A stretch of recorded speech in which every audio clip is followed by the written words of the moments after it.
farm group. And so, but I was happy, right? Even the mosquitoes were eating me alive. I was happy to be there. I was happy to contribute. I felt so ready. You know, I was in a PhD program. I knew it all. I had experience in Palermo, right? And so I go to see this professor who actually was from Austria, right? A nice round guy. And we sat down, and I came with all my stacks of notes, and I wanted to show him, you know, what I was going to do and how we were going to resolve the conflict in this place and how I was going to help and all of that. And then this professor looks at me and says, well, but you cannot talk about conflict resolution in this place. You cannot say you're going to do a workshop in conflict resolution.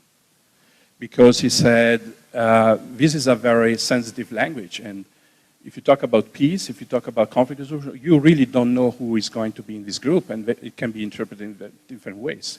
So you have to avoid that kind of language. You cannot talk about peace and peace building. This can be misinterpreted completely, right? So I say, well, what about, you know, how do we talk about this massacre that just happened? Oh, no, you cannot even mention that, right? That's very sensitive, right? So, okay. So here I was, right, thinking of leading this fantastic workshop in conflict resolution to help people to overcome a massacre, but I couldn't mention any of that. Well, first of all, it was very interesting because I asked myself, okay, if you cannot even mention the word peace and what is happening, right, how bad is the situation and how do we actually turn these things around, right? So I got in a little bit of a panic, right, because everything I had prepared, all my stacks of notes, I could just throw it away, right? And the next morning, I had these 40 leaders who were coming to my workshop, and at that point, I didn't have anything ready. So I took a stroll on the beach, right, because it's a very beautiful Caribbean beach. And I was looking at the horizon, hoping that from the horizon some ideas and some intuition would come. And at one point, as I was walking on the beach, you know, I was really anxious. I would constantly say, I don't know what to do, right? So almost in panic, right? And as I was sowing this, you know, idea of not knowing what to do, I saw two kids wrestling on the beach and in the water. And they were throwing each other in the water and keeping each other down, right? And I started thinking, well, maybe I have to intervene and do something because they might harm themselves. And as I was thinking that, I see these two kids get up, they shake their hands, they have a great laugh, they embrace themselves. They were probably just playing, right? But for me, it was an interesting experience because I said, well, maybe Aldo, you just don't have to do anything. Maybe you don't have to intervene, right?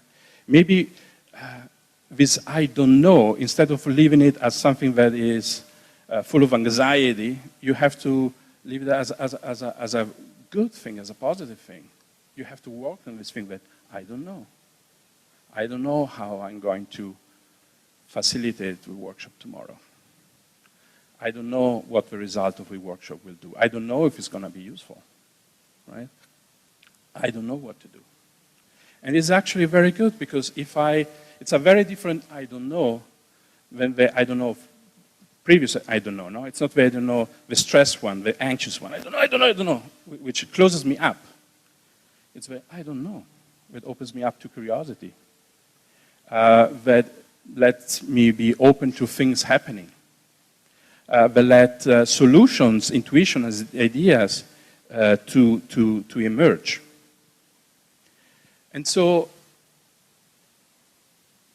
that was then my new mindset. I said, I don't know what to do. And the only idea that I brought back from that walk at the beach with me was, well, I know that storytelling can be very cathartic. And that if people tell their stories, something might happen positive in them. That was somehow the only idea that came up in that moment. And I think you spoke about listening. I think this is really the most important quality, also in negotiation and in creating connection. It can turn things around, just the fact that you're just listening without saying anything. And for me, that turned around a very difficult situation because I was in Colombia dealing with a very difficult ceasefire negotiation.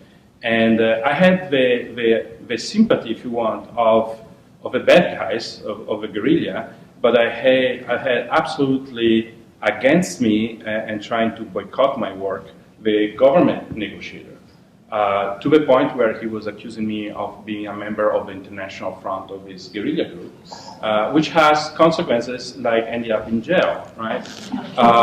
Especially if it's the country negotiator, the government negotiator who does it. So, and I was trying to meet him, and every time he would set up a meeting with me, he would cancel at the last minute. But he would continue to lie about who I am and who I was. So at one point, I had an appointment at the U.S. Embassy to do some briefing about the conflict, and I said, well, I want to take the opportunity. I want to talk to the ambassador and tell him I have this problem of and that it can be dangerous, not only jail, but it can. I was also getting death threats at the time, so it was not really easy. And so when I was about to tell that to the ambassador said, well, you know, I spoke to the negotiator. I told him we are going to meet. And he said, oh, I would like to finally meet Mr. Aldo Civico. Also, great, I take the opportunity. And so he set up a meeting, right? I was pretty nervous because I resented him. I probably also hated him for the things that he was telling me, but I tried to remain focused on why we were meeting, and I said, I need to find a connection I need to be able to work with this guy, because otherwise I'm not gonna be efficient facilitating this ceasefire negotiation. And so I remember we got in this room, he had a PowerPoint presentation, I sat down, I did the screen thing that I just told you, trying to imagine him in a more funny and pleasurable way, and I listened to him for 3 hours. The guy didn't stop talking for 3 hours, and once in a while he was going under my skin and tried to have a powerful reaction, but I had my secret screen, and so I was able to listen. 3 hours. 3 hours, yeah. and I walked out that office with a hemicrane so strong that I had to cancel my flight and stay one night more there. But we changed the quality of our relationship. From that moment on, every time I went to Bogota, he wanted to see me, and he opened up more and more. And we created a trust, not as buddies and friends, but that working trust that allowed us, in very critical moment then during the peace process, to bring things forward. It didn't end with the agreement of the ceasefire as we would have loved to, but the good news is that yesterday this group announced that we are picking up against the talks, so you can see that the work done is not lost, right? But for me, that was a important experience, because I had all, you know, if I would have just followed my emotions, I would have screamed at the guy, right? Or strangled him, or not have met him, right? But remaining focused on why I was there, what my role was, and just hearing him out until the last word for 3 hours, getting my hemicrane, that was what turned things around in terms of the quality. Thank you, Jeff. Good evening, and thank you everyone for coming out tonight, and thank you to you, especially Senator George Mitchell, for your generosity and for welcoming my invitation to this conversation. The idea came while I was reading your memoir, because it would be fantastic to have a chance to dig in some aspect of a very rich life, because from a humble background, you had really the opportunity to serve a lot of people, a lot of communities and good causes here in the United States and around the world. Some of the highlights and titles of your career, Josh already mentioned, but I would like just to add also that you were a federal judge, you were a Democratic majority leader, you made history in Northern Ireland, as we heard.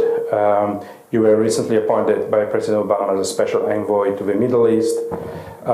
You called to advise, that's something that I discovered by reading your memoir, but you were called to advise the Red Cross on how to devise the most effective way to distribute $1 billion to those affected by the 9/11 attacks.